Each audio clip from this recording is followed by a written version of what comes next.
Okay, welcome to a new episode of Nate's MMA Corner. I am Nate, and if you watch my show, you're in my corner. Today's episode is a post-fight show of UFC Fight Night, Barnett versus Nelson. I'll make this a quick post-fight rundown episode. Um, pretty much let's get you guys up to speed on who won, who lost, and little tidbits about the fight. This is a post-fight rundown of the main card, so let's get started. So the main event was a heavyweight clash with Josh Barnett versus Roy Nelson. And this fight pretty much turned into the way I thought it would, if you watched my pre-fight show. Yeah, Roy Nelson was able to eat up a lot of shots, and he wasn't able to do as much as he would have liked, and Josh Barnett got the decision unanimous across the board. 50-45 on one judge's scorecard and 48-47 on the other two. Josh Barnett is definitely back up there in the rankings. Good job, Josh Barnett. And then in the middleweight division, we had Uriah Hall versus Gegard Mousasi. Man, was I wrong on this one. Gegard Mousasi, I thought, was going to be able to just lay on top of him on the ground until he got a submission. Didn't exactly happen. Uriah Hall was able to get back up. Avoid getting submitted. And Uriah Hall was able to find his reach in that second round. And early on, 25 seconds into the second round, he was able to, doing a jumping back kick and flying knee and punches. He timed it perfectly right. I mean, the way that landed was just amazing. He got a performance of the night for that one. So did Josh Barnett for his main event fight, by the way. TKO victory for Uriah Hall in the second round over Gegard Mousasi. Uriah Hall is definitely up there in the rankings now. He moves up several notches. Then in the flyweight division, also on the main card, we had Koichi Horiguchi versus Chico Camus. And Horiguchi, he was just, he was on fire. I mean, he showcased his talent and got a 30-27 unanimous decision across the board. So, good job, Koichi Horiguchi.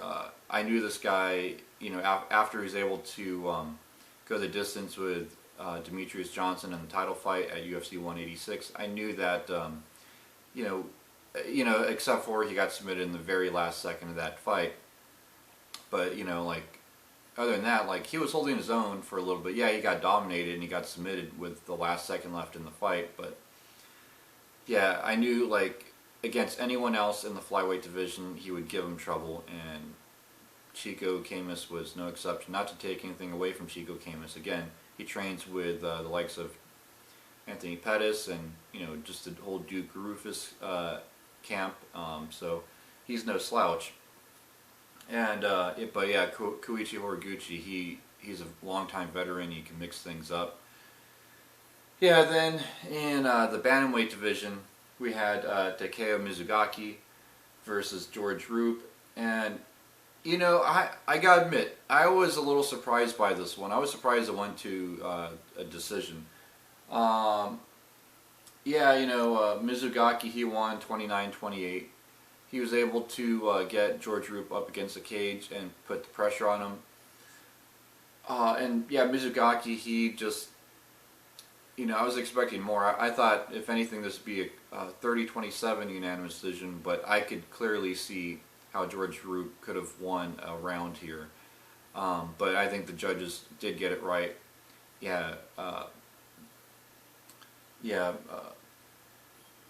Mizugaki, Takeo Mizugaki, he just, this guy was, ranked in the top 5 at one point. Now he's still in the top 10 at least. I think that, not that George Roop's a bad fighter, but it's just Mizugaki, again, is on a whole nother level, and I was expecting him to just dominate every single round by a landslide. And it didn't really happen, but Takeo is still a good fighter. And he wins across the board, 29-28 unanimous decision. Then in the featherweight division, on the main card, we had Diego Brandao versus Katsunori Kikuno. And man, I'm eating my words on this fight. TKO punches, 28 seconds of the first round, win for Diego Brandao. Yeah, I mean, Diego Brandao seems like a lovable guy. He did his thing. He went in there, stormed in quick. He wanted to get a victory, get back on track, get back on the winning track. I mean, this is a guy that won season 14 of The Ultimate Fighter. And yeah, he beat Dennis Bermudez, and yeah, to win the Ultimate Fighter. Yeah, I thought Kikuno would last at least a little bit longer, if he were to get finished. But yeah, this is a guy that was giving Tony Ferguson a little trouble early on when he was a lightweight. So I thought, oh, when he drops down to featherweight, he'll give Diego Brandao a lot of trouble. But yeah, Diego Brandao played it smart. I think he did the right thing. He stormed in quick, didn't give time for Kikuno to find his range and look for that knockout. Rather, Diego stormed in, got inside, and just teed off and knocked him out quick. So yeah, TKO punches round 1 in only 28 seconds, victory for Diego Brandao. Then to kick off the main card, we had the Road to Japan. 2 finalists. Basically, it was essentially an Ultimate Fighter Japan, but a mini version of it. And this was a shocker because it was Mizuto Hirota versus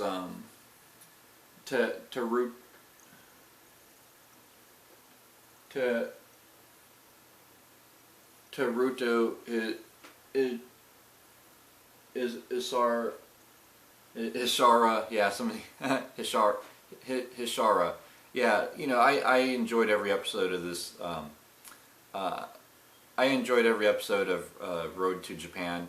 I thought there was a lot of talented fighters on this. And Teruto, he was known as a partier, and then Mizuto Hirota, he was known as the UFC veteran trying to get back on in the UFC after getting cut way back when. And he was the old guy. And yeah, when they first announced this match, I thought, oh, Hirota uses his experience and he gets domination over Teruto and just dominates him.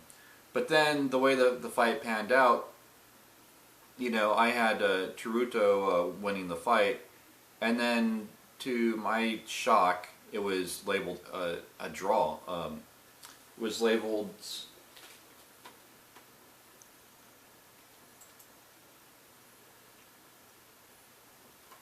It was labeled a draw split. Just had to reset my computer there. Yeah, it was labeled a draw split. So yeah, I thought they're going to go into a 4th round initially when it looked like they were unsure after that 3rd round, and they didn't go to the 4th round. They were supposed to technically anytime there's a draw in a finale like this, but then they didn't do the 4th round. It was declared a draw. So I thought there was going to be a rematch down the line, but there wasn't, and so they just ended up giving trophies to both fighters, which was shocking. And I'm not going to argue with that because they're both talented fighters. Those easily were the 2 best guys on that show. So that was an exciting fight to kick off the main card. And stay tuned for my pre-fight show for UFC 192, Gustafsson versus Cormier. And stay tuned, I'm going to do an episode on the Jon Jones case coming up in just a bit. So stay tuned for that. Until then, see ya.